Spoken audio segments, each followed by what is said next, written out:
Boa noite, queridos. Graça e paz, amém?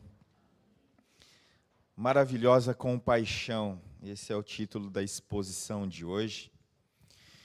E eu quero chamar a atenção de vocês nessa introdução, porque, de fato, quando nós vemos, ouvimos ou lemos algo sobre milagres, nós podemos ficar surpreendentemente sem palavras. Podemos, de fato, ficar maravilhados com tamanha graça derramada. Mas o que eu quero destacar nessa exposição de hoje não será um milagre, apesar dele ser grandioso, mas eu quero olhar para a compaixão de Cristo pelas ovelhas sem pastor. Eu não nego o milagre, mas me surpreendo com a paixão de Cristo. As crianças podem sair, né? Estava esquecendo. Eu quero que nós possamos pensar e contemplar a maravilhosa graça no que diz respeito ao milagre que nós vamos nos debruçar hoje, a multiplicação de pães e peixe. Mas eu quero que você não se atente apenas a essa verdade e esqueça que é em meios, muitas vezes, que não vem cercado por algo sobrenatural, mas a qual Deus mostra a sua compaixão. Até mesmo quando Ele faz, de fato, aquilo que é contrário à sua vontade e ao seu desejo. O que nós poderíamos falar, por exemplo, de uma fala tão conhecida da nossa parte, que está lá em 2 Coríntios 12, a partir do verso 9, você não precisa abrir agora. A minha graça te basta, porque o poder se aperfeiçoa na fraqueza. De boa vontade, pois, mas me gloriarei nas fraquezas, para que sobre mim repouse o poder de Cristo. O que ele está dizendo aqui, em outras palavras, que de fato ele queria um milagre que acontecesse, que aquele espinho na carne que lhe incomodava, Paulo, saísse. Mas o que ele ouve do Senhor é: minha graça te basta. Por que você quer um milagre, se você já tem a graça? Se você tem dádiva maior? E o texto continua, versículo 10, lá de 2 Coríntios 12. Pelo que me sinto prazer nas fraquezas, nas injúrias, nas necessidades, nas perseguições, nas angústias, por amor a Cristo. Porque quando sou fraco é que sou forte.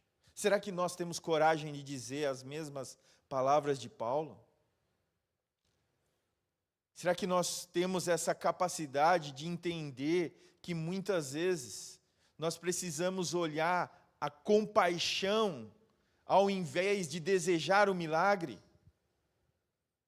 Olhar o amor de Cristo já dispensado a você por meio da salvação, do que a resolução de todos os problemas da sua vida, das suas angústias, das suas frustrações, das suas fraquezas, das injúrias. Será que você tem coragem de afirmar é que na fraqueza que vai se mostrar a força de Deus em você? O poder de Deus em meio às fraquezas, às dificuldades, às dores, os sofrimentos, porque você é satisfeito nele e deleita-se nele, na sua bondade e compaixão. Que nós possamos ter a coragem não só de afirmar, mas de viver em meio às dificuldades, satisfeitos em Cristo Jesus, nosso Salvador. É isso que é o centro da exposição de hoje.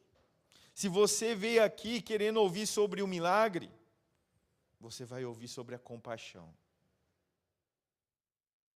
Porque a real preocupação de Jesus não era com a fome, apesar de ele suprir a fome deles, mas era uma mudança de coração. Era algo que está ligado ao eterno, ao espiritual, e não aquilo que é momentâneo e passageiro. E muitas vezes nós queremos a resolução do problema agora, das coisas difíceis que estão acontecendo na nossa vida, agora, Senhor, eu quero isso. Mas Ele fala, minha graça te basta, meu filho. A salvação que você tem é muito maior do que os seus problemas. Ele quer, irmão, que você enxergue e entenda que a graça é a maior e melhor dádiva que você pode ter, do que qualquer coisa que possa ser suprida no aqui e agora. Porque o nosso deleite deve estar nele e não nas coisas do aqui. Ele é o bom pastor. E é sobre ouvi-lo e segui-lo que eu estou falando. Porque nós conhecemos a sua voz e nos deleitamos nela. Eu não preciso ouvir a voz alheia. Eu preciso ouvir a voz de Cristo e então segui-lo. Abra sua Bíblia em Marcos capítulo 6. Nós vamos ler dos versos 30 ao 44.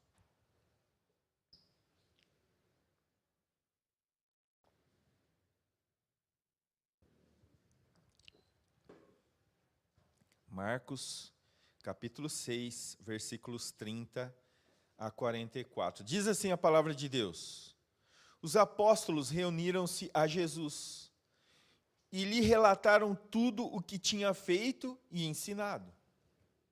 Havia muita gente indo e vindo, ao ponto de eles não terem tempo para comer. Jesus lhes disse: Venham comigo para um lugar deserto e descansem um pouco.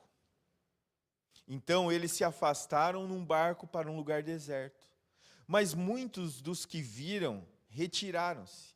Tendo-os reconhecido, correram a pé de todas as cidades e chegaram lá antes deles. Quando Jesus saiu do barco e viu uma grande multidão,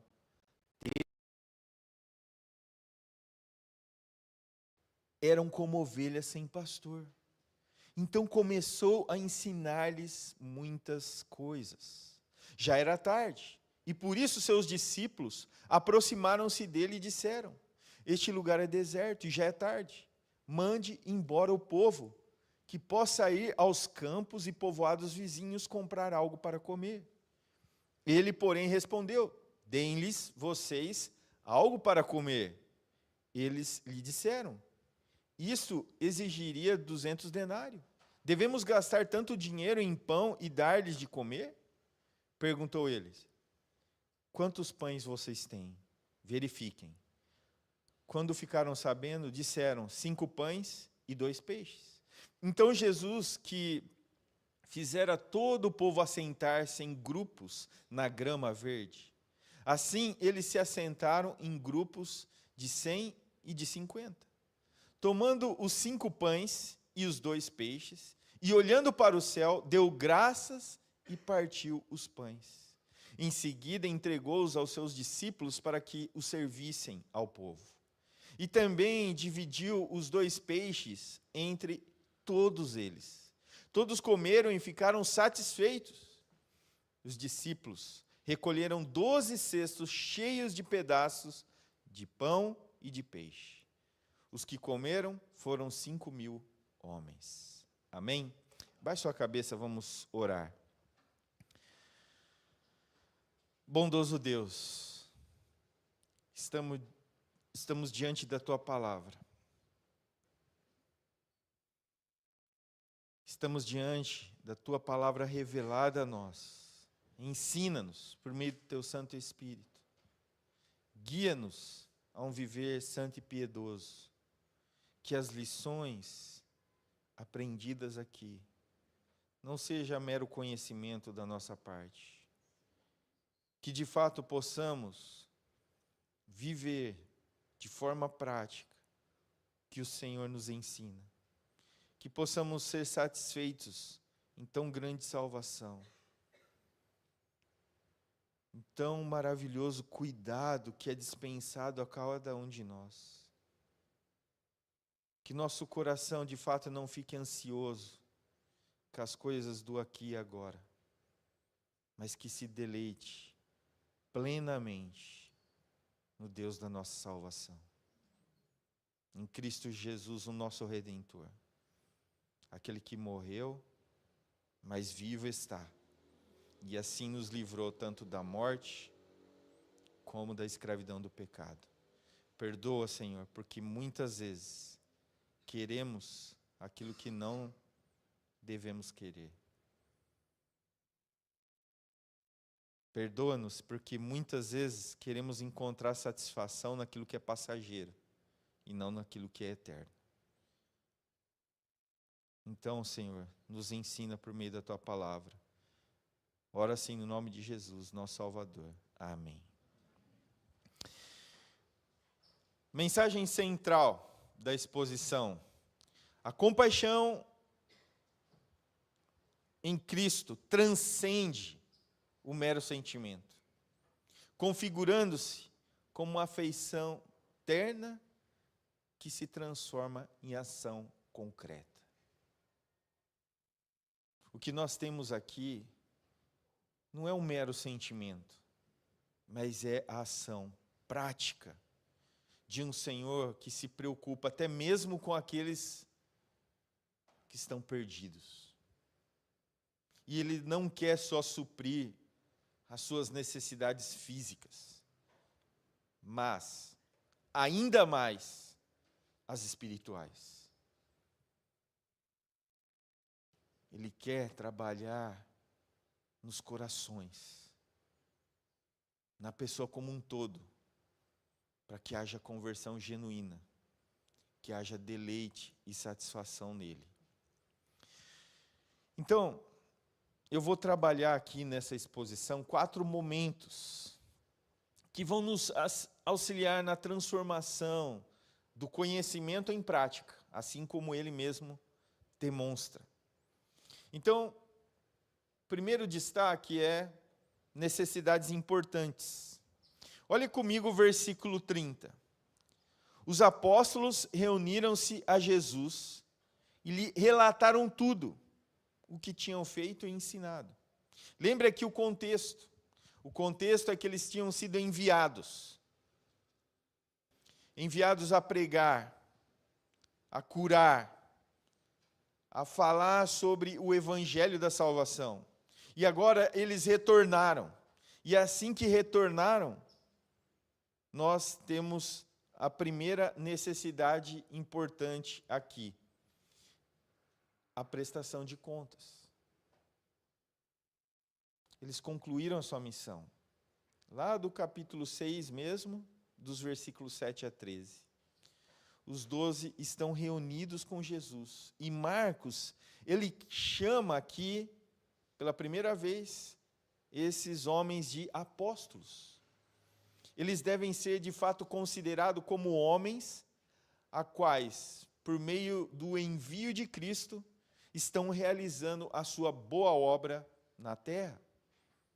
Eles são seus embaixadores, oficiais que estão a serviço, foram comissionados a cumprirem missões específicas: pregar, curar e expulsar demônios. Foi sobre isso que o Senhor fez. O segundo detalhe aqui é o que segue no versículo seguinte.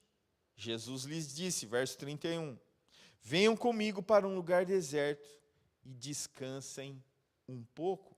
Então, a segunda necessidade importante para nós é o descanso. Trabalhar sem descanso, ficar ocupado, não tirar férias, cumprir todas as obrigações árduas do seu trabalho ou do seu ministério, ou de qualquer coisa que você faça, e não tirar um tempo para com o Senhor, para a oração, para a meditação, a sua vida vai se transformar em caos. Irmãos, pela experiência que eu tenho de pastorado e de aconselhamento, grande parte dos problemas das pessoas são não ter tempo para o descanso. Ter tempo para tudo, menos para o descanso. E não só o descanso físico, mas é o descanso nele, no nosso Salvador. É o descanso nele, é meditar sobre ele, é olhar como o texto que nós meditamos aqui com o presbítero Moisés e falar sobre ele com Deus. Senhor, como em meio ao caos que eu estou vivendo, eu posso viver sem ansiedade. Porque aquilo que ele trata como ansiedade, ele trata como pecado. Como, em meio às situações que eu estou vivendo, eu me deleitar no Senhor? Muito será descansando nele. É olhar para os contextos que o próprio texto nos dá. Você crê que a palavra é a palavra de Deus? Sim. Amém. Ele fala que ele sustenta os animais. Ali, no caso, os pardais. E ele indaga, vocês, você, não valemos mais na criação do que os animais? E aí ele dá outro exemplo, para não ficar apenas em um. As flores do campo, elas se vestem, não pelo dedo dos homens, não pelo que eles fazem, mas por aquilo que Deus faz. São mais bonitas do que as vestes do grande rei Salomão. É Deus. Não está sobre o meu ou o seu controle, mas sobre o controle e a soberania dele na criação. O que eu e você podemos falar? Senhor, pare a chuva. Já enjoei. Eu estava pedindo, mas agora não quero mais. Está me atrapalhando. Nós não temos poder e ação sobre isso. Então devemos descansar nele. Por quê? Porque nós cremos que ele é o Senhor. Que ele é o Criador. E que ele tem o melhor para nós.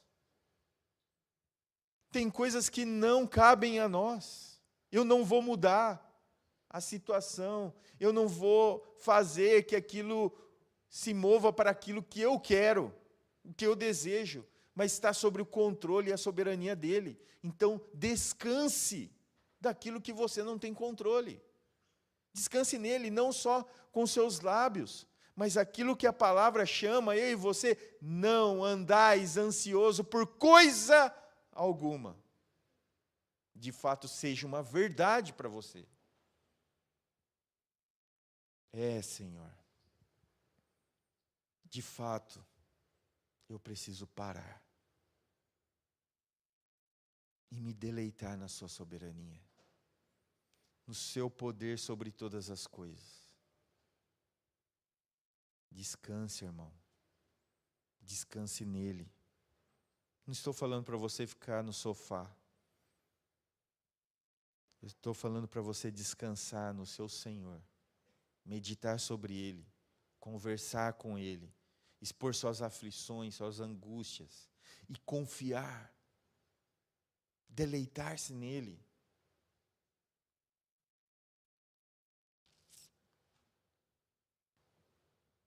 O que tornou a necessidade de descanso para aqueles homens era de fato algo necessário.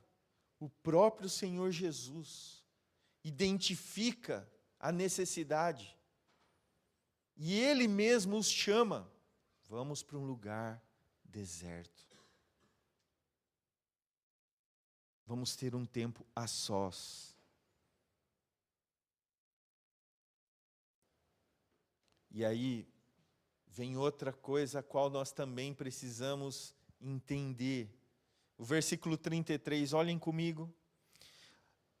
Mas muitos dos que os viram retirar-se, tendo-os reconhecido, correram a pé de todas as cidades e chegaram lá antes dele.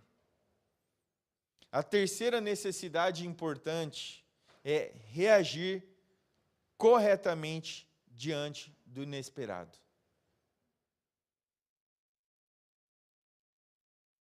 Muitas pessoas da região de Cafarnaum não somente viram o barco, mas reconheceram que o Senhor Jesus e os seus discípulos estavam ali naquele barco. E eles concluíram corretamente. Não, nós não queremos que ele vá embora. Vamos segui-lo. Não há algo melhor do que seguir ao nosso mestre.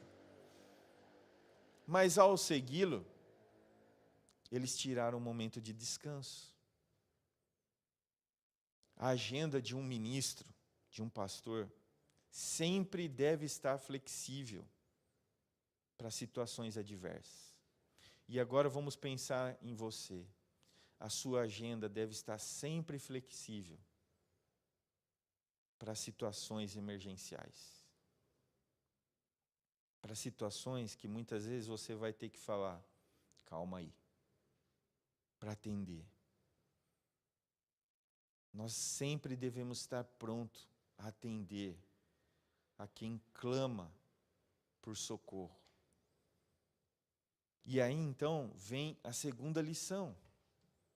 Diante daquilo que acontece, esse inesperado, qual é a reação do próprio Senhor Jesus?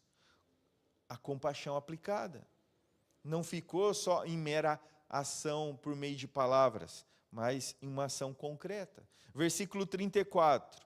Quando Jesus saiu do barco e viu uma grande multidão, teve compaixão deles. O motivo era ovelhas sem pastor. E aí qual que é a ação direta dele? Começou a ensinar muitas coisas. Jesus saiu em meio àquela situação de emergência. Quando ele viu então aquela multidão chegando, que correu na direção dele, ele vai. E o que ele faz? Ele para repreender as pessoas. Ele diz para ela, nós viemos aqui para ter um tempinho de descanso. Por favor, volte mais tarde. Estamos cansados. Ao contrário, ele saiu para recebê-las. Pois o seu coração teve compaixão.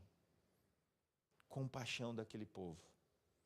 Então, em sua mente, Jesus considera as necessidades, as dores, os sofrimentos daqueles que estão sedentos pelo ensino, por uma palavra, por uma direção.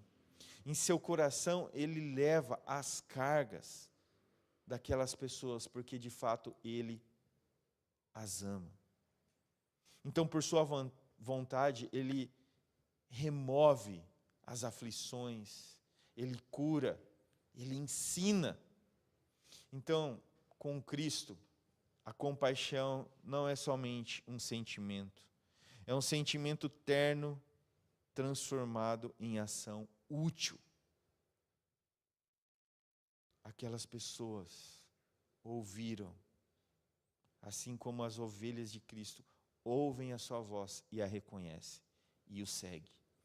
É isso, irmãos, até onde nós podemos identificar a emoção, os sentimentos, o que passou sobre a mente daquelas pessoas que, ao invés de ouvir qualquer tipo de desculpa, puderam se deleitar no ensino de Cristo. Nós não podemos medir isso. Ele ensina, ele cura e ele alimenta.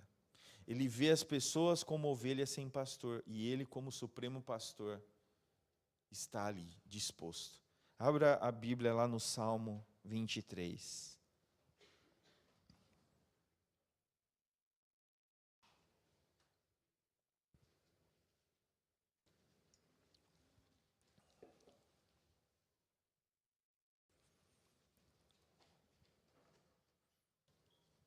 Salmo 23. Diz assim a palavra de Deus: o Senhor é meu pastor, de nada terei falta. Em verdes pastagens me faz repousar e me conduz a águas tranquilas. Restaura o meu vigor, guia-me nas veredas da justiça, por amor do seu nome. Mesmo quando eu andar por um vale de trevas e morte, não terei perigo algum, pois tu estás comigo. A tua vara e teu cajado me protegem. Preparas um banquete para mim, à vista dos meus inimigos. Tu me honras, ungindo a minha cabeça com óleo e fazendo transbordar o meu cálice. Sei que a bondade e a fidelidade me acompanharão todos os dias da minha vida, e voltarei à casa do Senhor enquanto eu viver. Mais uma vez eu te pergunto, você tem coragem de afirmar: o Senhor é meu pastor e nada me faltará? Tem? Então, quando você andar por um vale de trevas e mortes, não terá nenhum perigo. É a promessa de Deus. Por quê? Porque Ele está com você. Ele está com você. Ele prometeu isso. Não só aqui no Salmo 23, mas nós lembramos lá de Mateus 28, os versículos a partir do verso 18 ao 20, Ele sempre estará conosco. Sempre. Então, que não será meras palavras e uma bela poesia em um livro preto, mas que de fato seja uma verdade na sua vida. O mais difícil para um crente é olhar para a verdade de Deus e deleitar-se nela, aplicar na sua própria vida. Quantos de nós aqui não temos vários problemas durante a semana toda? Mas você já também quantas vezes esqueceu que Ele é o seu pastor e que nada te falta? Daquilo que é necessidade, nada te falta. Talvez você queira mais do que você necessite. Mas Ele vai falar assim: não, agora não. Deleite-se em mim, a minha graça te basta. Segura aí. E quando as trevas aparecerem, quando os dias sombrios te envolverem, quando a névoa dos problemas estiverem ocultando o Cristo, lembre-se, Ele sempre está com você. Sempre está com você. Confie. Não veja apenas como uma bela poesia, em um lindo salmos, mas numa verdade de Deus proclamada sobre a minha e a sua vida. E lembrando da leitura inicial pelo meu xará Daniel, sobre as ovelhas, nenhum animal é tão dependente como a ovelha. Sem ter quem os guie, ela se perde. Vagueia sem rumo e torna-se uma presa fácil. Então, quando você tira de vista o seu Senhor e não confia nele, você vira alguém frágil, sujeito ao ataque do lobo. E nós sabemos quem é o lobo aqui nessa ilustração: o inimigo das nossas almas.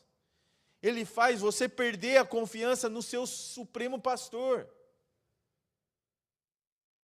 no Senhor da sua salvação.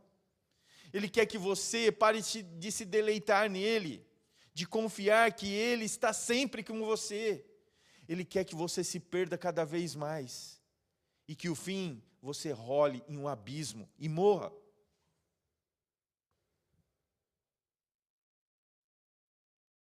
Líderes, pastores, líderes de igreja, falham quando não orientam e guiam as ovelhas do Senhor para o supremo Senhor das nossas vidas. Quando nós deixamos de guiar as pessoas para falar o que elas querem, para guiá-la com os seus próprios conselhos, nós estamos entregando as pessoas ao inimigo das nossas almas. Então falhamos quando não guiamos ao Supremo Pastor, porque de fato é nele que vão encontrar alimento nutritivo e saudável. O texto de João fala que os líderes estão muitas vezes mais preocupados com sutilezas legalistas sobre o sábado, sobre jejum, sobre filactérios, sobre vestas, etc, etc, etc, do que com as almas. É sobre esses assalariados que ele está falando, pessoas que não se preocupam em levar você para o Supremo Pastor, com um ensino saudável, com aquilo que a palavra nos chama a viver, com aquilo que a palavra nos exorta e nos corrige, porque somos pecadores miseráveis e carecemos do ensino, da ação de Deus por meio do Espírito, na minha e na sua vida. E aí o que vemos em sequência? Necessidades e incapacidade. As pessoas precisavam de alimento para o corpo, e os apóstolos queriam um tempo de descanso. A necessidade e a incapacidade se trombam, colidem. Então, depois daquele dia intenso, a multidão está ali novamente. Jesus curou os enfermos, os discípulos então desejam agir, mas eles se sentem incapazes. O que nós vamos fazer diante dessa situação? E aí eles têm algumas sugestões. Os apóstolos, eles querem, Senhor, dispersa a multidão. E se nós pensarmos, é uma decisão prudente. Mas eles esqueceram que Ele é o Senhor e Criador, que tudo converge nele, e tudo é para a glória dele. Então, diante das dificuldades, eles pensaram, um lugar deserto, a hora já era avançada, e falta recurso. E Jesus, então, mais uma vez, deseja ensinar-lhes. E ele fala, dai-lhes vós mesmo de comer. E aí então os apóstolos, eles são confrontados com 3 problemas insuperáveis para eles. Em primeiro lugar, era uma multidão. Como que nós vamos arrumar pão para toda essa gente? Em segundo lugar, eles não tinham nem mesmo onde comprar, porque eles estavam em um lugar distante da cidade. Em terceiro, eles não tinham dinheiro suficiente. Não apenas estavam no lugar errado, na hora errada, mas também lhe faltava recursos. Então, o que pode acontecer e mudar toda essa história? Jesus e o milagre. Então, milagre realizado. Olhando para o céu, Jesus abençoou, literalmente, o alimento. O mesmo verso é encontrado nos sinóticos, tanto em Mateus como em Lucas. João, no entanto, ele usa tendo dado graças. Então, Jesus começa a partir os pães em fragmentos de tamanho comestível. E ele continuou distribuindo por meio dos discípulos, que levaram aquilo que ele estava multiplicando pela ação miraculosa de Deus, tanto o pão como o peixe. Marcos diz, ele dividiu os dois, o pão e o peixe.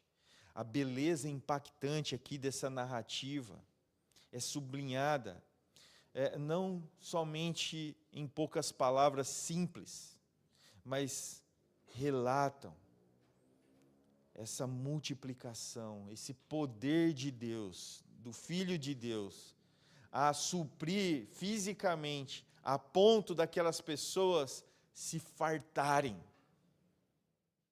Não ficou um sequer sem alimento. Agora, o que pensarmos? Quantos pães, quantos peixes foram multiplicados nas mãos de Cristo? E Marcos parece que nos dá uma deixa aqui, até por isso eu fiquei mais voltado para a compaixão do que mesmo para o milagre. Ele relata um milagre que foi algo que o Senhor fez e supriu 5.000 homens. Só tinham homens ali? Não.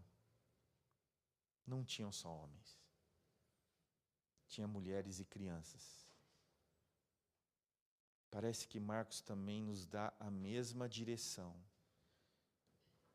Muitos dos homens que foram abençoados com milagres tais, sequer voltaram a agradecer o Senhor Jesus. Mas aqueles que ouviram a sua palavra, esse de fato, foram transformados no seu coração. Todos aqui se fartaram de um alimento que supriu o seu físico, mas nem todos se deleitaram naquele que farta a nossa vida como um todo. Tão grande é esse milagre. 5 pães, 2 peixes, que se transformou em algo a suprir uma multidão incontável. Nós começamos com um número de 5.000. Aqui, como em outras passagens, Jesus se revela como perfeito Salvador, aquele que provê para o corpo e a alma. Muitas vezes você pode estar correndo na direção errada, querendo apenas aquilo que pode salvar o seu corpo. Mas você deve correr para aquele que pode, e só Ele pode, salvar a sua alma. E eu não posso fazer nada, a não ser anunciar aquele que transforma corações, que muda uma cosmovisão, que faz você olhar para Ele, se satisfazer, porque Ele de fato pode salvar a sua vida. Salvar não do aqui e agora, mas salvar para toda a eternidade. E assim deleitar-se nele. Para concluir essa exposição, Jesus compadeceu-se deles, porque era como ovelhas que não têm pastor. Toda aquela gente não tinha quem ensinasse.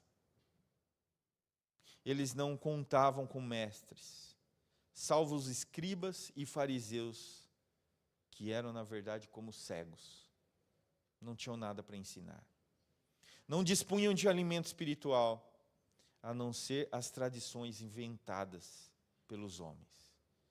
E aquele povo estava sedento por uma verdade que saciasse-os por completo.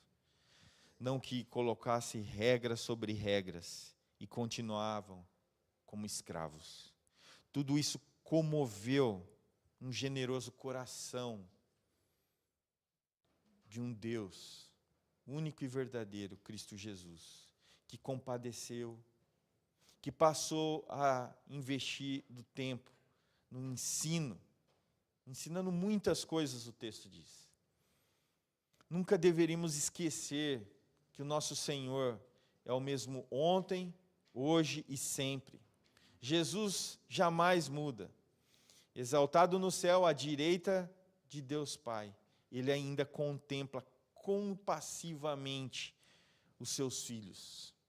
Ele continua a ter piedade dos ignorantes, dos incrédulos, dos que estão fora do caminho.